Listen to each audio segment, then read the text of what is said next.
sederhana. Paling kuno wis pisau nggih. Pisau itu di sini tuh termasuk era di apa? Milenial. Bu, slide selanjutnya. Generasi Y atau milenial tahun 1981 ibu-ibu sampai sibuk ya. Jadi mereka itu adalah anak-anak dengan tipikal yang memang adaptif sekali, terus banyak sekali menggunakan dengan gadget ya. Mbak Feby ini termasuk marketing, dia itu juga yang mendesain. Kalau bapak dan ibu sudah mengikuti ayahnya sekarang, yang sekarang lagi TK atau mau masuk TK, itu adalah di Gen A. Nah, Gen A ini teknologi semenjak dini. Nah, yang saya matur tadi, ketika kita, putra-putra kita itu terpapar semenjak dini oleh teknologi, ada manfaatnya, ada sisi negatifnya ya ibu-ibu. Nah, coba yuk kita slide selanjutnya. Nah, di dalam mendidik anak dengan tipe Gen A ini banyak sekali tantangannya. Yang tadi disebutkan oleh Bu Rini ya, betul ya, bahwa anak-anak yang saat ini sudah sekolah usianya pasti 4 sampai 5 tahun atau rank 3 sampai 5 tahun dia masuk di Pertiwi dia. Itu disampaikan adalah fase apa tadi? Fase apa ibu? Laras, golden age. Golden age itu fase keemasan. Otaknya itu lagi berkembang-kembangnya bu. Jadi mau dikasih apa saja, mau diberikan apa saja, cepat banget menampungnya ketimbang kita ya. Disuruh ngapalnya bolak-balik rapal-rapal ya bu kita nih. Nah, kalau anak-anak Gen A ini dikasih apa saja, itu dia akan dapat menerima dengan cepat. Kenapa? Otaknya itu kayak spon yang baru ya, bukan spon yang usang ya. Spon yang baru, kita mau cuci piring dipereset gitu ya, nyerapnya banyak banget. Tapi kalau sponnya udah lama itu kita pasti ya. Jadi itu perbedaannya. Makanya diisilah anak-anak ini dengan hal-hal yang baik. Tadi kan Bu Rini sudah menyampaikan visi misi dari TK Pertiwi ini, Dek. Nah itu diserap dengan beda. Nyerapnya ini masih banyak apa dikit ini? Jajannya yang banyak bu. Jajannya yang banyak ya. Jadi nyerapnya itu tentunya anak-anak ini luar biasa nih, keserap nih. Tadi Bu Rini nanya. Apa ya Masya Allah. Nah ini loh bu tipikalnya sudah usang berarti. Jadi Bu Rate ini tadi nanya toh. Ada yang ingat nggak fase di mana kita TK? Saya tadi langsung healing ingat gitu ibu. Langsung saya oh iya saya ingat. Ibu-ibu ada nggak ingat? Anak ingat ya, bagus berarti ibu daya beratnya tinggi ibu. Oke, saya juga masih ingat sekolah pertama. Kemudian kalau tadi Bu Ratih bilang zaman saya dulu aja sudah ada yang namanya kegiatan outdoor. Jadi misalnya dulu saya ke RRI suruh nyanyi. Lucunya saya kalau disuruh nyanyi udah diwanti-wanti sama ibu saya, nanti jangan nyanyinya lihat kebunku ya. Sampai di RRI ingetnya ya lihat kebunku. Kitanya sama ibu, lah kok tadi kok nyanyinya lihat kebunku lagi. Lah kelingane ibu. Anak-anak ini nih ya, apa yang dilakukan oleh ibu, apalagi anak-anak dengan tipikal ini, itu ada kesenjangan komunikasi bu. Betul. Jadi anak kita tuh udah nganu gadget ya. Jadi kalau ada orang tua yang konsul ke saya itu bilang, Bu, anak saya itu loh ketimbang saya main gadgetnya itu lebih bagus ketimbang saya. Saya dulu nggak mudeng. Terus biasanya yang ditonton apa Ibu? TikTok. Habis TikTok apa Ibu? Ya YouTube. Terus yang ditonton apa Bu? Ya macam-macam Bu, permainan edukatif seperti itu. Nah, kesenjangannya itu di dalam komunikasi. Kadang kita nggak paham, tapi anak kita lebih paham. Jangan sampai ya Ibu. Jadi kalau putrane pinter main gadget, ibu juga harus pinter main gadget. Artinya kita harus tahu selah-selah yang bisa membuat anak kita menjadi terjerumus. Sekali klik aja, era informasi itu kan terbuka lebar. Anak-anak belum bisa memfilter untuk anak-anak yang usia TK. Kenapa? Nanti filter yang bagus bagaimana? Kemarin saya kebetulan mengisi di salah satu sekolah di Kota Pati. Yang lagi tren sekarang kan anomali ya Bu ya. Iya kan?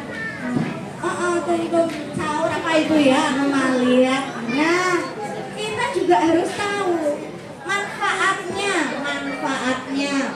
Anak ini nanti kemampuan berbahasanya jadi lebih baik. Diarahkan untuk buat pantun Bu. Terus ibu ngomong, alah raiso Bu aku gak pantun. Sekarang gampang, klik ChatGPT ya kan. Terus sekarang tuh mudah banget, klik ChatGPT. Nanti buat pantun dengan anomali. Adik-adiknya diajari dengan hal-hal yang baik. Nanti kemampuan berbahasanya jadi lebih baik. Gunanya apa sih ibu-ibu, bapak-bapak, kemampuan berbahasa itu? Kemampuan berbahasa itu nanti adalah ketika dia sudah masuk sekolah dasar, ia akan mudah atau lebih cepat memahami informasi yang diberikan oleh gurunya. Akibatnya, kalau kemampuan berbahasanya bagus, kemampuan kognisi atau kemampuan intelektual atau IQ-nya pasti juga bagus. Cacat nggih. Jangan ngantuk nggih, ngantuk mboten. Oke, slide selanjutnya. Nah, pengaruh media sosial itu juga mempengaruhi citra diri dan kepercayaan dirinya. Baru kemarin tuh saya ada konsul anak usia 11 tahun, kelas 6 SD. Anak itu hanya maunya makan mie sama mau makan roti aja. Tapi hebatnya walaupun makan mie atau roti, anak ini ternyata masih peringkat 3 di sekolahnya. Artinya bahwa makanan yang menjadi asupannya ini tidak mempengaruhi kemampuannya. Cuman anak ini sekolahnya di pinggiran Pati sana Ibu. Artinya berbeda kalau nanti masuk di Kota Pati. Nah, kalau Kota Pati standarnya tentu lebih tinggi, belum tentu ranking 3. Dia di SD di pinggiran Kota Pati sana, muridnya hanya 15. Jadi ranking 3 dari 15 anak. Beda kalau tentunya di Kota Pati. Kemudian saya stimulasi lagi, kenapa nggak suka nasi, kenapa tidak suka lebih suka roti seperti itu, nggak suka makan telur, proteinnya juga nggak mau. Jadi asupan gizinya sudah jelas nggak seimbang. Terus kemudian saya tanya, suka main nggak sama teman? Jarang Bu. Nah terus bukan yang buat game, saya bilang gitu. Enggak, gamers yang adik tonton apa atau yang selalu dimainkan, Roblox katanya gitu. Saya langsung searching Bu Roblox. Saya sendiri juga nggak pernah main games ya. Saya kalau luar nontonnya Netflix, Bu. Jadi film apa yang terbaru sekarang, Bu? Malah ganti. Jadi gini, Bu, nonton Roblox. Kebetulan di pagi hari saya itu melihat suatu akun ya yang menyampaikan bahwa salah satu game yang ada fitur chatnya itu harus anak-anak itu harus hati-hati. Kenapa? Chat yang ada di dalam game itu dipergunakan oleh orang-orang yang memang memiliki maksud terselubung. Kalau saya bilang predator atau pemakan atau pemangsa. Kebetulan paginya saya nonton berita ada anak main Roblox, chatnya sama orang-orang dewasa yang ternyata masuklah itu salah satu predator. Anak ini cowok janjian ketemu sama orang tersebut dan terjadilah pelecehan seksual. Anak ini adalah baru kelas 2 SD. Nah, ini yang dinamakan citra diri dan kepercayaan dirinya itu berdasarkan standarnya itu dari medsos. Nah, saya mau tanya sama ibu-ibu semua yang putranya masih kecil-kecil, sudah diajari sex education belum putra ibu? Belum? Oh sudah? Mana yang sudah? Wah ya Allah, orang tua nganu tenan iki update tenang. Sing diajarke apa, Bu? Betul. Jadi sex education buat anak-anak itu adalah untuk mengenal jenis kelaminnya dulu. Oke. Yang kedua, kalau perempuan bagian mana saja yang nggak boleh, Bu? Oke, pantat, nggih, itu nggak boleh, nggih. Kalau anak laki-laki, genital kelamin sama apa? Nah, sekarang saya ngatur juga. Ibu kalau mengajarkan jenis kelamin untuk alat kelamin perempuan itu memberi nama apa? Vagina, nggih. Kalau yang laki-laki apa? Penis. Ampun burung nggih, Bu. Ampun burung. Kenapa saya ngatur ampun burung? Jadi suatu hari ada klien saya yang datang menyampaikan anak ini terkena pelecehan seksual. Anak ini laki-laki, Bu. Kemudian ternyata dari awal memang ibunya ketika mengajarkan tentang jenis alat kelamin itu disampaikan adalah burung. Nah, si anak ini kalau misalnya lagi mau pakai celana, ibunya bilang, sini burungnya ditutup, malu. Ngoten nggih. Suatu hari di kelas 1 SD, anak ini bermain keluar. Ketemulah sama om-om. Om-om ini ternyata eksibisionisme. Eksibisionisme tahu, Ibu? Pernah bertemu dengan orang dengan eksibisionisme? Jadi eksibisionisme itulah orang yang mengalami gangguan kejiwaan, sering memperlihatkan alat kelaminnya ke orang-orang. Semakin takut, maka dia memiliki kepuasan tersendiri. Nah, si anak ini pulang-pulang dari rumah, dari main, itu bilang ke mamahnya, "Mama, aku tadi ketemu Om X. Om X memperlihatkan burungnya." Pikirnya ibunya, burungnya itu yang ada di sangkar hewan. Lah salah ibu ya. Wong dari awal juga ibu bilang, sini burungnya nanti ditutup pakai celana, malu. Akibatnya kewaspadaan kita kurang. Sampaikanlah kepada anak-anak bahwa yang tadi orang perempuan tidak diperbolehkan, yang 2 tadi itu juga yang laki-laki tidak diperbolehkan dilihat dan dipegang oleh orang lain, siapapun. Kalau mau diperiksa dokter harus ada mamanya atau harus ada papahnya. Dulu anak saya kalau sunat, sing dampingi ya papae, sing mlebu, saya di luar.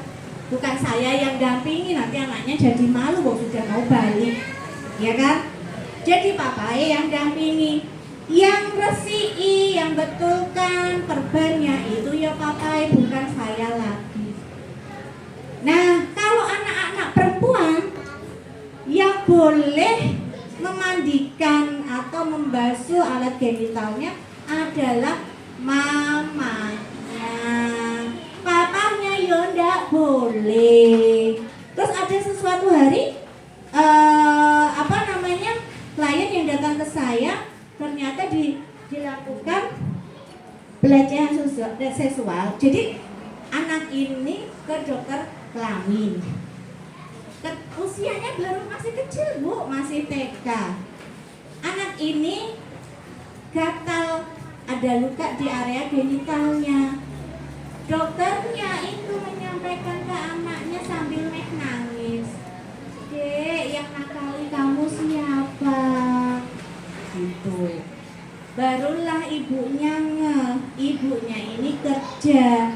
Ternyata yang nakali adalah omnya. Masih saudara. Jadi siapapun itu, anak perempuan kita, anak laki-laki kita harus kita jaga. Sekarang entah anak laki-laki atau anak perempuan itu sama-sama beratnya di dalam menjaga, Anak saya tuh 2 laki-laki semua, udah gede-gede, ya. Udah gede-gede, jadi saya sudah lebih tenang. Cuman dulu waktu kecil, ya saya juga menyampaikan hal-hal yang seperti itu. Oke, slide selanjutnya yang nomor 3. Nah, nilai dan statusnya lebih berorientasi pada pengalaman daripada materi. Maksudnya begini, kamu nih nggak punya jajan orang koncoku, lah ra iso mabar, gitu. Terus gini, ada juga yang bilang begini ke saya, "Ibu, anak saya itu sebetulnya udah saya tidak perbolehkan main pakai gadget, ya. Cuman kalau kumpul sama sepupunya, itu tuh main gadget juga, sepupunya juga main gadget.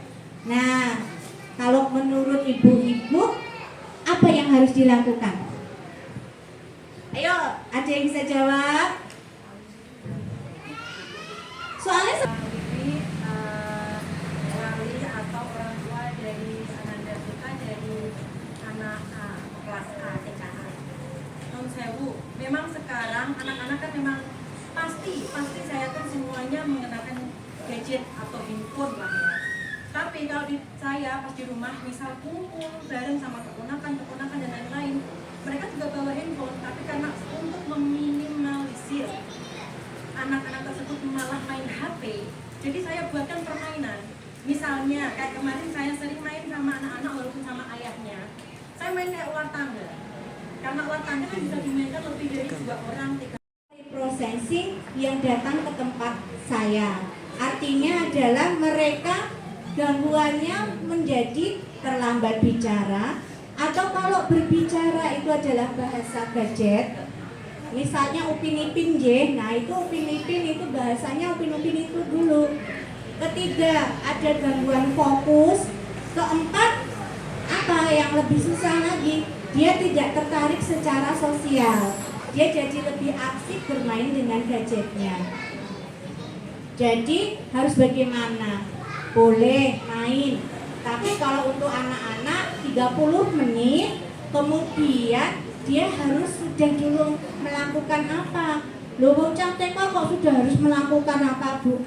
Loh, lah iya, anak-anak ini harus dilatih, Bu. meletakkan sepatunya di rak sepatu. Itu kan harusnya kerjaan cantik kan nggih, bukan kerjaan ibu-ibu semua nggih. Nanti nek anake ngambek, ini lah karo gawake sepatune ning gurine ngoten nggih. Nanti dibawa ke psikolog bilang, "Anakku ki lho Bu, enggak punya tanggung jawab." Padahal biyen zaman cilik selalu diladeni. Terus mengatur jadwalnya buat besok. Loh anak TK kan sudah tahu ada jadwal. Ada Bu, pakai seragam apa ya kan? Harus tahu dulu. Jadi Dek dipancing dulu Dek hari Selasa atau Dek hari Senin pakai baju apa. Tuh bajunya di sana diambil sendiri. Mulai dilatih untuk pakai baju dan lepas baju sendiri. Mulai dilatih untuk juga misalnya toilet training sendiri. Putra-putranipun ibu-ibu pasti udah lolos toilet trainingnya ya. Boten ngagem pempes malih nggih. Nah, anak-anak yang di usia 2 sampai 3 tahun itu sudah harus latihan toilet training. Nanti di usia TK sudah harus lepas pempes. Ampun mengharapkan mengkola iso dhewe. Mboten wonten Bu, semua itu proses latihan. Jadi kalau tidak proses latihan itu yang mengakibatkan anak-anak menjadi tidak bisa, nggih. Kenapa sih toilet training itu penting banget? Satu untuk daya juang, gitu. Mboten ngagem pempes kok terus mojok pipis napa gitu. Nek ajeng pipis napa itu lari dulu, lepas celana dulu, lari dulu ke kamar mandi. Itu daya juang nggih. Nah, itu nanti bermanfaat buat sampai di usia sekolah. Nggih. Usia SMP, SMA yang dia sudah harus menunjukkan ambisinya. Terus kemudian apa? Percaya diri. Jadi kalau dia sudah percaya diri, dia akan lebih adaptif. Adaptif itu lebih mudah menyesuaikan diri. Ora nek misale pas sekolah mojok pipis gurune sing bawa ke ke toilet. Jadi usia 2 sampai 3 tahun harus latihan. Ada yang bilang, "Lho wong goreng saged ngomong, Bu." Mboten perlu ngomong. Yang namanya proses membentuk kebiasaan baik itu tidak pakai anaknya menunjukkan ngomong. Tapi setiap 30 menit sampai 1 jam latih wonten kamar mandi setiap hari. Terus ibu ngeten, "Lak kesel Bu kula." Nggih, kesel tapi sakniki Bu, 21 hari aja jenengan konsisten. Maka nih putra-putranipun panjenengan pasti nanti akan sudah terbiasa di toilet training. 21 hari loh Bu, tanpa jeda panjenengan melatihnya, insya Allah bisa. Oke? Nanti di usia setelah 21 hari maintenance sampai 3 bulan. Artinya lah kok nanti lah saya capek lah saya kudu masak Bu, kudu nyuci piring Bu, ngoten nggih. Tapi nggih ampun ibu-ibu tok, bapake nggih dijak latih. Nek wonten eyange nggih dijak latih eyange supaya pola asuhnya itu menyeluruh, anak ini jadi konsisten. Nggih, sampai di sini ada yang mau bertanya dulu, monggo silakan. Pak Dune saya udah kesel ngomong. Ada yang mau bertanya? Oke, slide selanjutnya. Nah, kemudian ya ini tadi mengharapkan segala sesuatu instan. Contoh yang tadi gamers tadi. Gamersnya mau jadi gamersnya atau YouTubers? Gamersnya. Nah, ini adalah sesuatu yang sifatnya instan, didukung yang ternyata pola makannya yang juga salah. Karena apa? Ternyata kebiasaan dari kecil. Jika anak ini tidak mau makan, kebetulan ini kan ibunya bekerja, bapaknya wirausaha, tinggalnya sama nenek kakeknya, jadi masih tinggal bersama dengan nenek dan kakek. Kemudian anak ini tidak mau makan, langsung dikasih susu, kenyang. Nanti nggak mau makan lagi, langsung kasih biskuit. Loh kok gitu Bu? Lah nangis ya Bu. Loh kalau nangis biarin nangis saja dulu. Saya bilang gitu. Lah saya izin sama tonggo Bu. Lah ini yang dinamakan anake tonggo nopo anake jenengan, saya bilang gitu. Nek anake panjenengan, iya panjenengannya yang mendidik, bukan dengan standar orang lain. Contoh J, saya mawon J, saya nanti kalau yang orang lain nanti dikiranya gimana. Anak saya yang nomor 1, dulu waktu kecil itu saya sudah batasi ketika dia meminta sesuatu. Dia bilang, "Mah, aku mau mainan." Ya boleh, entah murah entah mahal, pokoknya dalam 1 bulan mainannya hanya 2 ya. Nah, suatu hari saya bilang nih sama anak ini nih, anak nomor 1 nih, "Mas, mama mau ke market beli tisu. Mau ikut?" Mau. Kalau mau ikut berarti nanti kalau mama pas beli, Mas nggak boleh lo ya minta sesuatu. Tak jejer Bu, mainannya ini udah 2 ya bulan ini. Ya, karena waktu itu masih usia 4 tahunan. Saya ajak, ternyata bener Bu. Di sana ada mainan helikopter. Helikopter harganya murah Bu, cuma 35 ribuan waktu itu. Dia tantrumnya itu nggak nangis, nggak teriak, nggak apa, tapi muka memelas. Jadi dia ngeliatin helikopter ini mbak muka itu melas-melas ke. Nah saya kan bilang, tadi kan mama bilang cuma beli rinso, ayo pulang. Ternyata kan nggak dapet tuh. Sepanjang jalan sambil tak gandeng, waktu itu kami tinggalnya masih di Semarang. Sambil tak gandeng, dia nangis. Tapi nangisnya nggak banter, tapi sesenggukan rupanya malas nggak gitu tuh. Terus akhirnya tetap nggak dapat, cuman tetangga saya yang bilang, "Loh nopo mbak kok nangis? Minta helikopter." "Alah lah mbak, wong yo ming helikopter regane piro lo ya kok yo ming kok rambut tumbaske." Saya bilang, "Engko nek gede Bu, helikopter tenanan sing dijaluk lah aku kawus." Nah, ini yang menjadi latihan kontrol buat dirinya. Sampai akhirnya dia kuliah, temannya sudah ganti motor bolak-balik, dia itu baru motor dari SMP sampai kuliah itu yang dia pakai. Baru semester 4 kalau nggak salah baru saya ganti, gara-gara setiap pulang dia boyoan Bu. Motornya skoknya udah nggak enak. Saya bilang, "Oh ya wes Mas tak ganti." Tapi semenjak itu ya dia nggak minta-minta lagi Bu.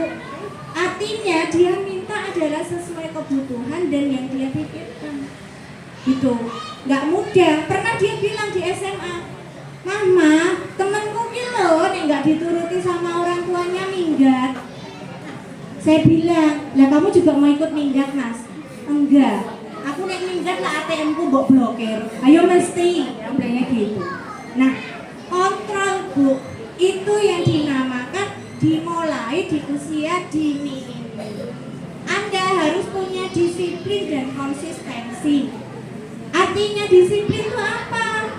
Membentuk peraturan yang jelas dan dilakukan bersama-sama, disepakati bersama-sama juga. Ngoten nggih? Gitu. Oke, slide selanjutnya. Anak-anak dengan keseringan beradaptasi dengan gadget itu mengakibatkan tingkat stres yang tinggi, mudah marah, ya. Terus, ya ini tadi kalau nggak sesuai dengan yang lain, marah lagi. Nah, ini yang nanti akan berdampak ibu-ibu mengalami kesulitan di usia pubertas. Ibu-ibu udah punya putra yang pubertas usia 11-12 yang udah masuk SMP? Belum, nggih. Nah, fase tumbuh kembang yang sulit adalah di usia 2 dan 3 tahun sampai di usia pubertas. Jadi usia pubertas ibu-ibu pasti ingat. Ketika ibu-ibu usia pubertas, itu ibu-ibu banyak konflik dengan orang tua. Saya juga dulu gitu. Soalnya apa-apa rantuk saya dulu. Jangan ini, jangan itu. Padahal temannya boleh. Nah, di saat itulah kita, kalau anak-anak kita tidak punya kontrol, jenengan ingkang kalah. Ya. Jadi kontrolnya dimulai usia dini. Oke, slide. Lanjut aja Mbak. Langsung. Terus banyak sekali ibu-ibu yang pada saat antri, ya kan? Antri begitu, ibu-ibu ini tuh anaknya lebih banyak menggunakan gadget. Artinya tidak diberikan mainan alternatif yang lain, padahal banyak sekali. Slide terusin aja. Alternatif udah sampai. Lanjut. Nah, jadi ibu-ibu mumpung nih, ini kan temennya sebaya semua nih. Ibu-ibu kanan kirinya kenal apa mboten? Ini kanan kiri kenal apa mboten? Saling kenal toh Bu? Kenal? Nah, kalau kenal bestian nggih Bu? Saling tukar nomor HP. Kalau perlu ibu-ibu semua bikinkan, selain ada ekstrakurikuler, ada playdate, main bersama, ya kan? Kalau di sekolah sudah padat, sekarang misalnya ada hari Sabtu libur, playdate itu misalnya, yuk main ke alun-alun bareng-bareng. Nah di situ dibuatkan mainan lompat tali bersama. Kalau perlu ibunya senam bersama, oke? Itu yang dinamakan supaya kita lebih mengenal alam. Terus adik-adik itu gak ada sekarang yang kenal mainan dinoboy, itu gak ada. Lompat tali gak ada karena semuanya pakainya gadget. Supaya untuk meminimalkan permainan dengan gadget dan menghindari apa? Hal-hal yang lain. Kalau nunggu harus ngapain? Banyak Bu alternatifnya. Jadi misalnya satu, membawa buku gambar, terus membawa buku ceritanya, main tebak-tebakan seperti itu nggih. Supaya apa? Gunanya apa sih main tebak-tebakan? Ini anak itu jadi lebih peka, lebih kritis, dan juga tentunya lebih paham situasi sosialnya. Nah, oke, ibu-ibu, kalau panjang lebar nanti jadinya nggak bijak ya Bu ya. Saya nanti ngomong banyak. Ibu-ibu nanti pasti, wah saya masih harus masak suwen, ngoten nggih. Nah sekarang tanya jawab aja, monggo jika ibu-ibu atau bapak-bapak, orang tua dan guru nggih di keluarga KBTK Pertiwi ada terjalin kerjasama, kita satu keluarga. Gitu nggih Bu, Pak? Monggo Mas. Assalamualaikum, perkenalkan saya Bunda Anis. Saya memiliki 4 putra Bu. Yang 3 itu kembar ya. Yang saya jadi pertanyaan itu gini Bu. Terkadang itu kalau putri saya kasih tahu ya, 1 kali dikasih tahu, iya Bunda, biasanya lupa. 2 kali saya kasih tahu, iya Bunda, bisa lupa. Kemudian saya berpikir kalau gimana ya cara dia bisa mengingat, melakukan apa yang saya larang dan saya bolehkan gitu ya. Kemudian saya nemu beberapa kali video YouTube ya, video YouTube. Saya share lah ke HP-nya dia, ya. Kemudian dia tonton, kok malah nyantol gitu. Kok malah dia bisa mengerti, oh iya, oh ternyata ini nggak boleh, oh ini ternyata boleh, kan deh. Terus yang saya tanyakan, apakah itu ada imbasnya ke anak yang negatifnya ya? Yang saya tanyakan negatif, atau nanti akan berimbas negatif ke anak? Karena lebih masuk yang secara penyampaian YouTube daripada yang saya sampaikan. Ngerti ya? Satu itu, terus keduanya sebenarnya kan imbasnya lebih ke saya, Bun. Karena apa? Saya merasa, loh aku kok dikalahnya karo YouTube ya. Lebih ke sayanya gitu ya. Kemudian pertanyaan yang kedua itu yang pertama deh, yang kasus pertama, kemudian yang kedua, putri saya yang terakhir itu kan kembar. Sampai sekarang kalau berkomunikasi, Niko ya agak susah. Kalau lafalnya sih benar deh teman, cuman kalau berkomunikasi itu mereka lebih seperti punya bahasa sendiri karena kembar. Jadi sesama kembar bisa ngomong dan bisa dimengerti. Kalau dengan orang lain jarang orang bisa ngerti, kecuali keluarga poin, keluarga pokok aja. Itu efek nopo ngoten nggih.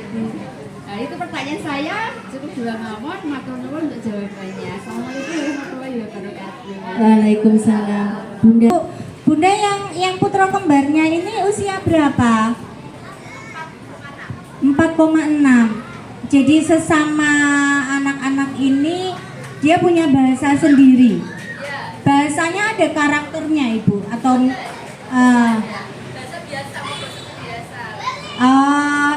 Itu. Tapi tidak jelas. Oke. Yang kemudian untuk putri yang putra-putra yang lainnya diberitahu berulang sering lupa sehingga kemudian menggunakan media YouTube ya. Biasanya ini putranya laki-laki atau perempuan, Ibu? Perempuan semua, J, 4 ini Masya Allah. J. Jadi saya jawab yang pertanyaan pertama terlebih dahulu. Oh ya, yang cewek-cewek yang diberitahu itu lupa terus ini usianya sudah berapa tahun, Ibu? 9, 7 dan 9. Oh, J. Biasanya ketika misalnya diberitahu lupa itu sebelumnya udah disampaikan belum? Ada peraturan bahwa misalnya seperti ini begitu. Sampun, J. Jangan itu ya memasukkan badan seperti sendok atau tusuk santai ke mulut seperti ini ya. Ini kalau jatuh ngoblos gitu ya. Iya Bunda tahu. Biasanya kasih ini. Bisa saya kasih video ini loh akibatnya seperti ini. Nah dia baru oh iya nanti nggak boleh. Kalau besok ada adik jangan. Baru bilang seperti itu. J, leres Ibu. Jadi betul. Kayaknya kok kita jadi seperti tersisihkan, J. Nah, itu memang tipikal generasi A. Jadi Gen A itu tipikalnya adalah visual banget.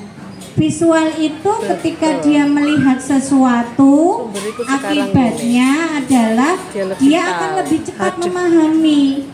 Dan kemungkinan ini juga berkaitan dengan gaya belajarnya, Ibu.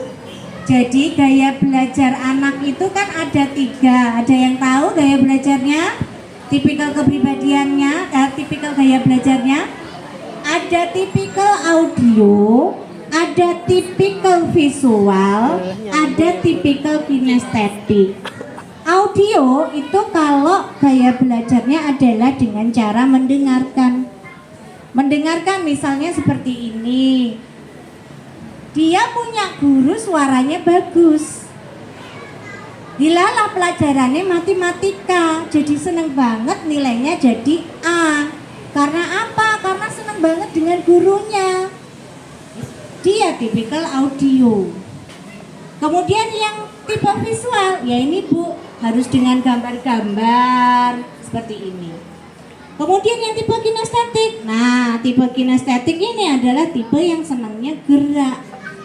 Jadi tipikal senangnya gerak, kalau belajar senangannya praktek, explore, nyari ke halaman, itu kinestetik. Anak ini penanganannya tentu berbeda. Gak bisa dipaksakan anak kinestetik seperti misalnya saya yang tipikal visual 1 jam duduk penuh lihat itu, apalagi kalau gambar-gambar gini saya pasti masuk. Anak kinestetik 10 menit aja duduk tenang itu udah bagus, Bu. Nah, metodenya ketika dia tahu bahwa anak ini adalah kinestetik, maka metodenya adalah dengan ketika dia 15 menit sudah belajar, suruh ambil air putih dulu, suruh gerak-gerak senam dulu, suruh benjing dulu, ngoten nggih. Nah, itu. Tapi anak visual dengan gambar ini maka bisa. Nah, kemungkinan putrinipun panjenengan itu gaya belajarnya visual, tidak auditory, jenengan matur. Itu kan dengarnya suara kita. Tidak direwes, Bu, tapi ketika melihat plek, oh iya, nah, karena visual. Jadi Bu jangan merasa tersisihkan. It's okay, selama kita pendekatannya baik, itu bisa membawa manfaat buat adik, pengetahuannya bertambah, tambah pinter. Ngoten nggih Ibu?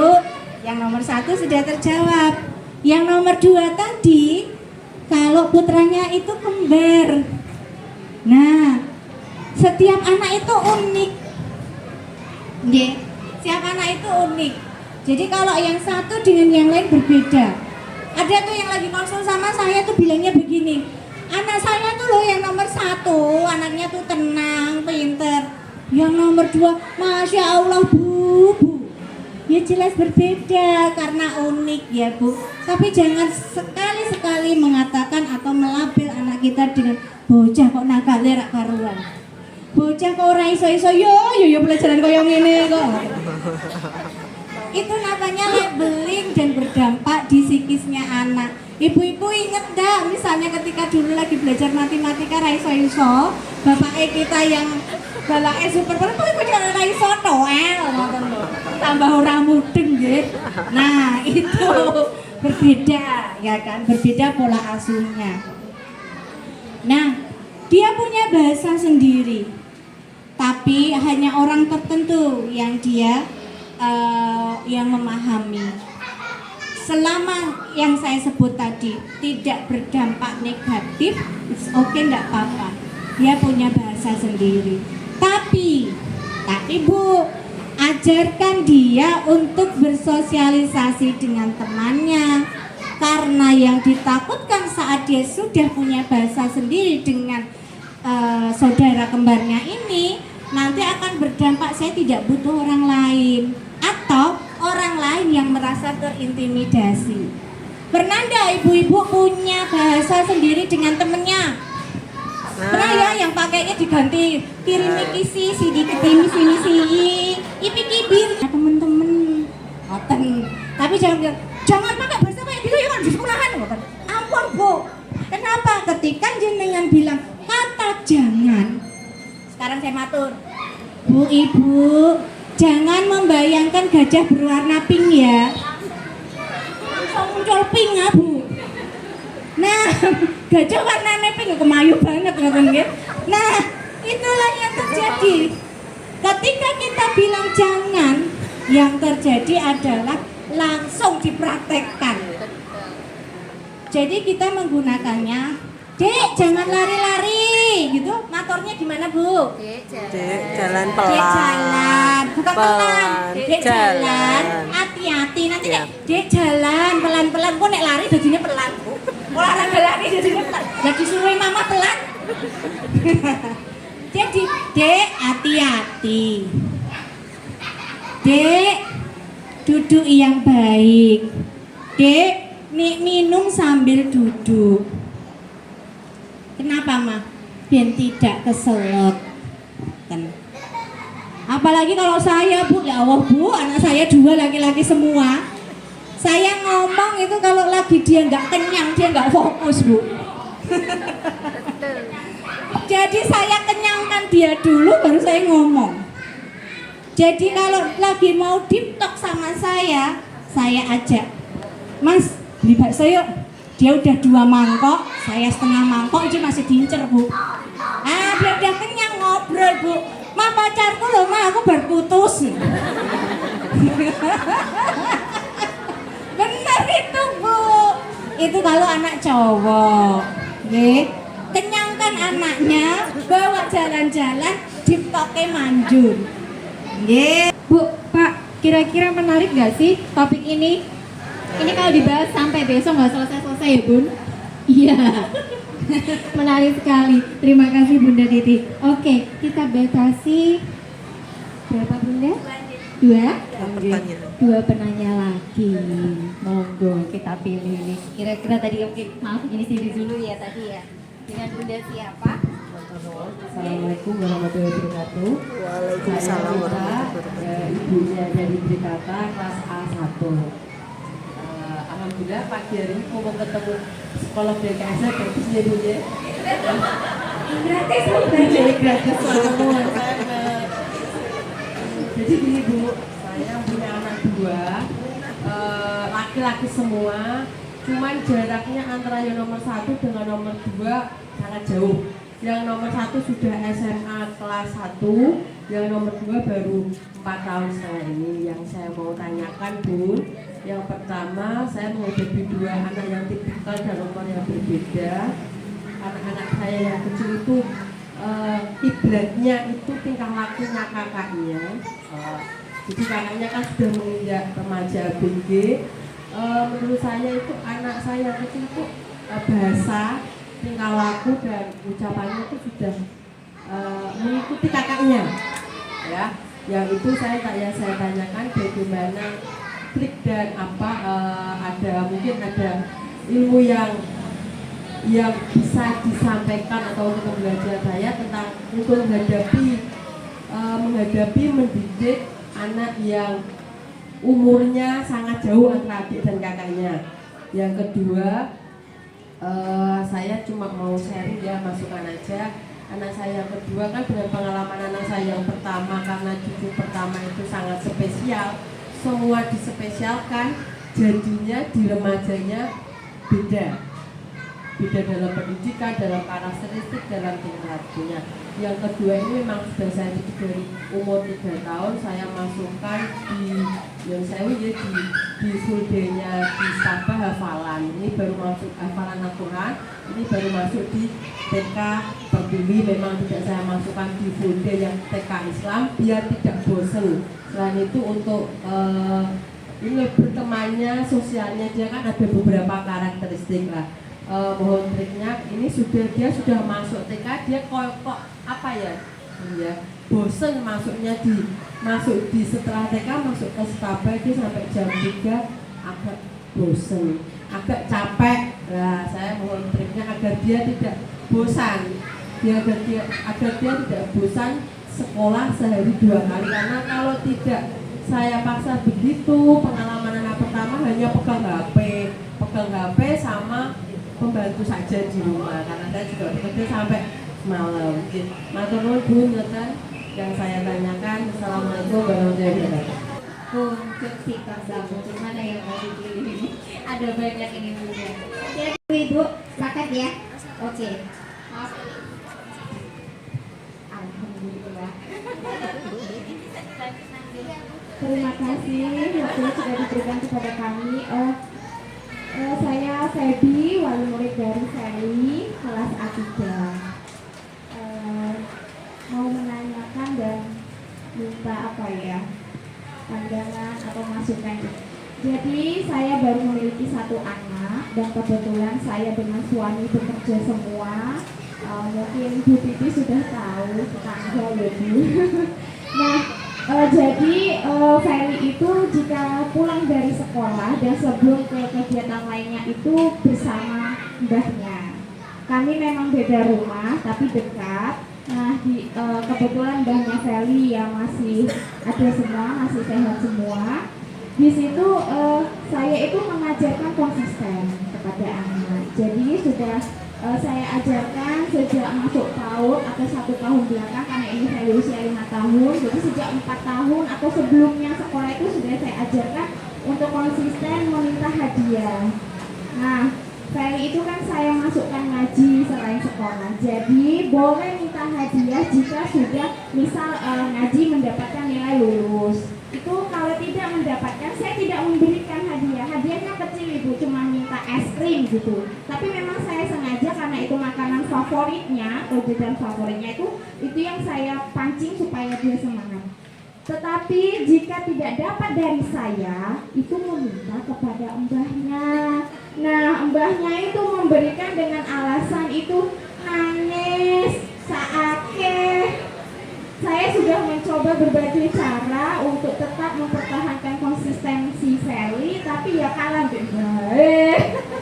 Mungkin saya bisa diberikan masukan Bu Titi bagaimana cara saya menyampaikan kepada Mbah dan kepada si Feli. Dan yang kedua tentang kepercayaan diri anak. Mungkin anak-anak itu kan yang disampaikan Bu Titi itu kan unik, jadi memiliki spesialnya masing-masing.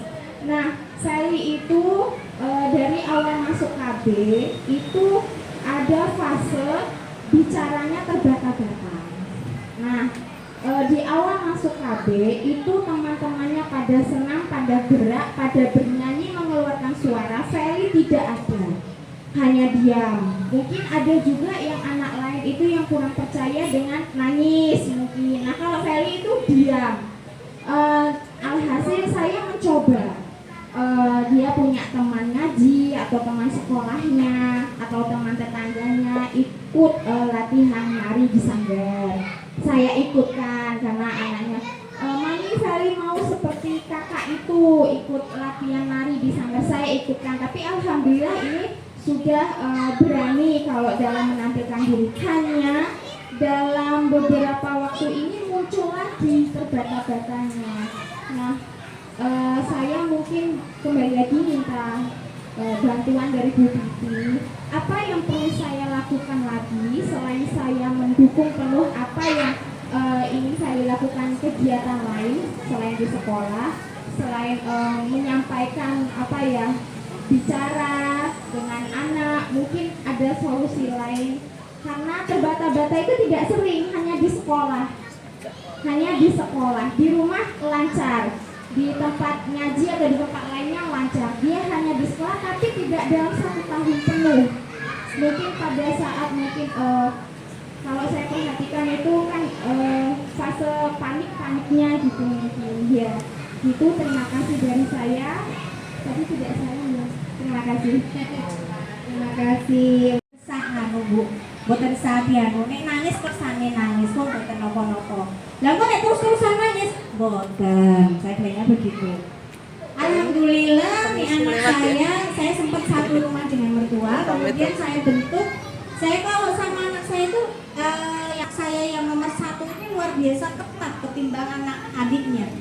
Karena kami beranggapan ini adik nanti ikut kakaknya.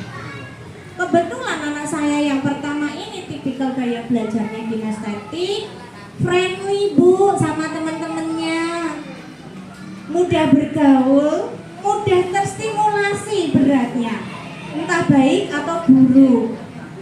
Ya. Nah, cuman kami dari awal sudah membuat peraturan-peraturan yang jelas. Jadi saat hari ini kan putranya Ibu yang nomor 1 SMA, tipikal SMA itu adalah tugas perkembangannya adalah bergaul dengan teman sebaya, mulai mencari identitas untuk mau masuk kuliah di mana. Itu tugasnya. Jadi Ibu harus mulai sering meluangkan waktu dengan putra Ibu ini untuk menyampaikan bahwa nggak usah berat-berat. Berarti ini sekarang kakak udah kelas 1 nih, kelas 10 ya berarti ya. Kelas 10, kakak mau ambil jurusan apa? Kadang banyak sekali anak-anak itu yang nggak tahu. Kadang ikut profesinya orang tuanya, gitu. Nah, tapi ternyata itu tidak sejalur. Jadi panjenengan itu harus sudah mengetahui kelebihan dan kelemahannya. Kelebihan putranya itu apa? Ibu harus tahu. Kayak saya misalnya saya tahu, Mas kelebihanmu lo apa Pak? potong. Nah gitu. Mas lah bahasa Inggrismu bagus.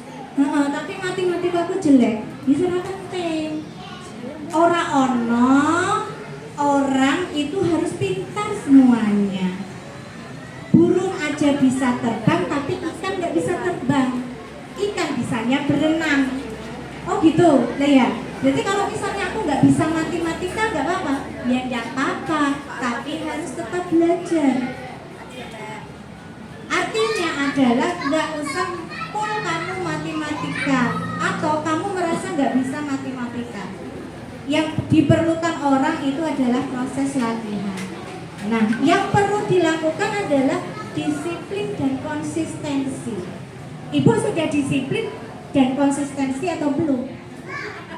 Kalau ibu sudah disiplin dan konsistensi tapi ternyata eyangnya yang belum, matur dulu bu. Matur dulu ke eyangnya. Bu, mohon sewu. Nanti nek misalnya ngeten, misalnya dia lagi dihukum. Anak saya dulu kalau lagi dihukum gini, Mas, nggak boleh naik motor sini, gitu kan? Berarti sekolah harus jalan kaki. Sekolahnya dulu SMP 3. Rumah saya ngarus ke SMP 3 kan deket ya. Nanti saya bilang ke eyangnya, yang ojo dijilai sepeda listriknya eyang. Lu lah yuk mesake bocah melaku kemeringet, kersane malah sehat. Biar dia juga latihan. Oh, aku harus sampai sekolah 6:30, jam 6 saya sudah siap. Itu latihan kemandirian. Gunanya nanti di waktu kuliah nih loh bu, nggak dengan kita. Kalau dengan kita masih bisa pantau di kuliah, nggak bisa. Nah karena anak ini didikannya ketat dari saya dan papanya, adiknya ini sudah mengikut dan tidak berani kayak masnya sing bendino dimarahi. Sing bendino Mas, jadi lah masnya itu yo ini mencoba kami terus. Contoh, Mas, kalau pulangnya malam itu hanya boleh di malam minggu. Kalau nanti sudah SMA baru boleh pulang sampai jam 11. Jam 11 loh ya nyampe rumah. Lebih dari itu nggak boleh. Kalau nggak boleh aku diapain? Berarti ya besok ya itu tadi uang saku kamu dipotong, ini dipotong gitu kan. Nggak boleh naik motor sekolah gitu. Di awal ketika dia tahu ada peraturan ini, maka dipatuhi. Tapi yang namanya anak-anak bu, kayak ibu tadi kok diingatkan balik lagi ngoten nggih. Itu dia nyoba sebetulnya. Kira-kira mamai konsisten apa orang? Apalagi dia tuh tipikalnya dimelas-melas ke bu. Gitu loh. Jadi dia itu pulang jam 11, jam 11.30 sampai rumah. Apa yang saya lakukan? Ya saya tutup gerbang, kunci saya, pintu rumah saya kunci. Dia akhirnya bilang, "Ma, telat 30 menit loh kok mbok kunci." Ya udah SMA kelas 2 waktu itu. Saya diem mbak Papai, diem. Setelah itu saya dengar tuh ada tetangga, kebetulan tetangganya deket. Mas Masinio, nanti masuk dulu rumah tante, nanti yang harus dibukake baru masuk. Enggak tante, nanti saya masuk rumah tante hukuman saya nambah. Jadi dia nunggu nongkrong di motornya. Tinggal saya bukakan pintu jam 11:30, saya bilang sini kunci STNK. Besok hari Minggu nggak boleh main, saya nggak pakai marah. Sudah. Dia nyari akal besok Seninnya karena uang sakunya kepotong. Sedangkan SMA sekolah sampai sore, belum ikut bimbel. Laper bu, dia laparan. Jadi dia bawa bekal sama minuman gembes sak gede nepol gitu. Karena tak potong.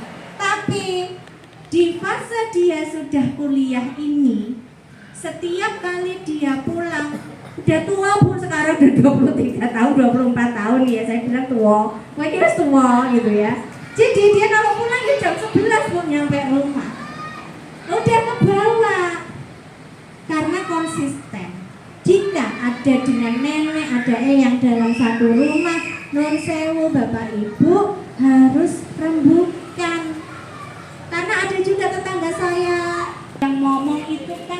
ibunya ini menjawab Mbak Feby. Yang ngomong itu kan ibu saya. Nek saya matur ke ibu itu tersinggung. Ya saya ewo. Tapi insya Allah kalau maturnya baik-baik, nanti pasti akan dapat membawa dampak yang baik. Betul, kasihan sekarang, tapi lebih kasihan lagi nanti di masa gede.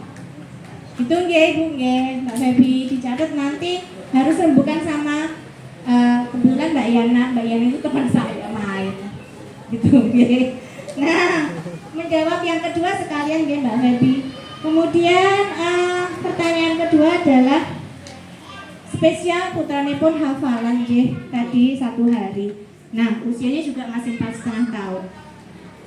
Tugas perkembangan anak usia 3,5 sampai usia 2 sampai 5 tahun. Itu fase sosial dan fase emosinya itu. Jadi Ibu betul banget, tepat sekali. Jadi dia tidak harus sekolah yang full day. Tapi seimbangkan ya Bu. Jangan wes sekolah bar kuwi mengko les les membaca ngoten nggih. Terus baca tulis hitungan usianya baru 3 tahun Bu. Ning sekolahan niku Bu lho, gurune wis ngajari kali nyanyi yo. Lah putrane panjenengan. Kon ngapalke didhawuhi hitungan wis 1 tambah 1 sama dengan 2. Sekarang lho kalau belajar 1 tambah 1 1, ijik menyamakan 2 ngoten nggih Bu Guru. Nah, tapi dileske mesake Bu nanti di kelas 3 SD. Nek putrane genetiknya stimulasi dari panjenengan itu pinter. Diajari sosialisasi bahasanya aja nanti stop Bu, tetap pinter.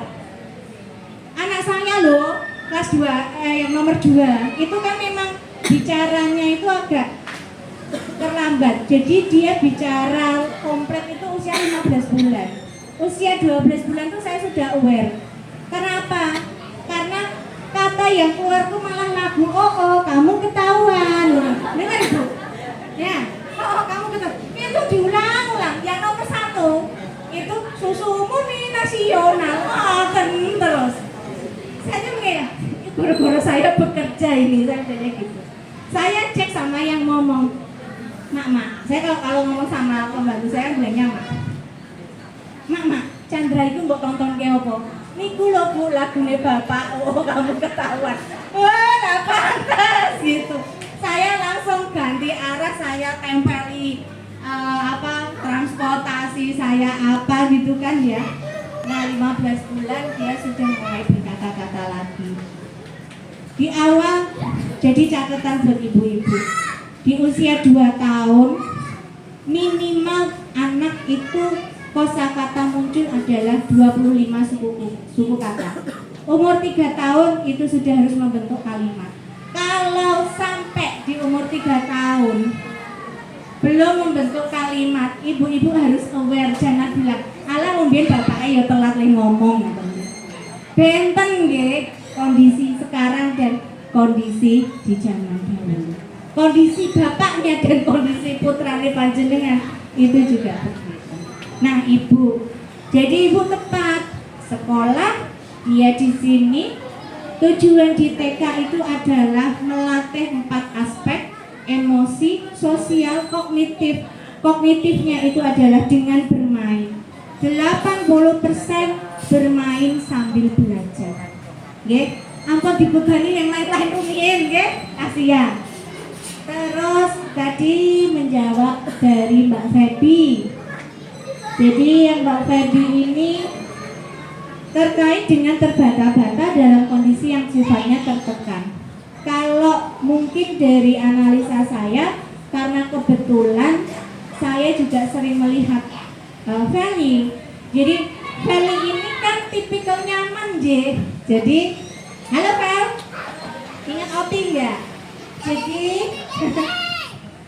Jadi Feli ini tipikal nyaman dengan mama papahnya. Nanti kalau mama papahnya bekerja langsung ke tempat eyangnya. Mungkin sosialisasinya mama papa eyang kan begitu. Terus kemudian kemudian lingkungannya juga cuman itu saja, jadi sudah nyaman, safe ya, sangat nyaman. Akibatnya ketika menghadapi hal yang baru muncullah emosinya. Emosinya berarti apa? Cemas tadi, anxiety, tapi ringan, mild. Artinya setiap individu ada yang mengalami fase perubahan yang membutuhkan waktu. Bukan lama deh, kalau ini memang fase perubahannya lama. Kalau bilang begitu nanti mindset kita angel ini perubahannya sosialisasi ini. Bukan. Tapi membutuhkan waktu. Kemungkinan Feli ini perlu mencermati dulu situasinya. Nanti kalau dia sudah beradaptasi, walaupun cukup lama dia bisa mengejar. Nah, cuman ini tadi sudah bagus banget, Pak. Dia dilatih di menari, mungkin perkenalan yang lainnya. Maka anak yang dengan tipikal adaptasi membutuhkan waktu yang lama, perkenalan pada hal-hal yang baru. Habis mainan yang di tempat X pindah di tempat yang Y. Nanti di minggu berikutnya ketemuan sama di tempat tantenya yang lama nggak ketemu, pindah ke tantenya yang lebih lama nggak ketemu. Jadi latih terus di perubahan. Kali ini kalau ketemu saya itu malu. Lucunya kalau ketemu sama anak saya yang nomor 1, habis itu kelihatan, om ini intel sama om ini. Karena om anak saya yang nomor 1 itu ya family itu tadi. Kalau yang anak nomor 2 introvert tuh kayak saya, nggak percaya tuh kalau saya introvert. Nah, saya juga nggak percaya. Jadi kalau misalnya ibu-ibu itu, makanya kalau Feli ini memang butuh waktu. Jadi jangan malah disuruh-suruh. Semakin disuruh, semakin dia nanti akan cemas. Latih regulasi emosinya. Ketika dia terbata-bata seperti itu, Feli kalau lagi terbata-bata, tarik nafas, ditahan, keluarin. Terus tepuk nih, Feli pinter, Feli pandai bergaul, Feli tenang di sekolah, ketemu guru menyenangkan. Latih regulasi emosi seperti itu.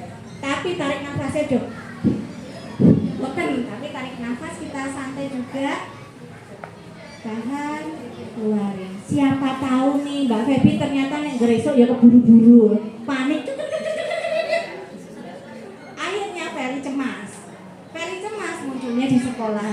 Jadi itu yang tadi saya bilang, ibu-ibunya juga evaluasi. Begitu ya Ibu, penjelasan dari saya bisa dipahami. Mohon maaf, ini mungkin sesi terakhir. Saya sebelumnya mohon maaf jika banyak ada penjelasan yang tidak jelas atau mungkin terlalu lama membuat Ibu boring. Ibu tolong di slide terakhir.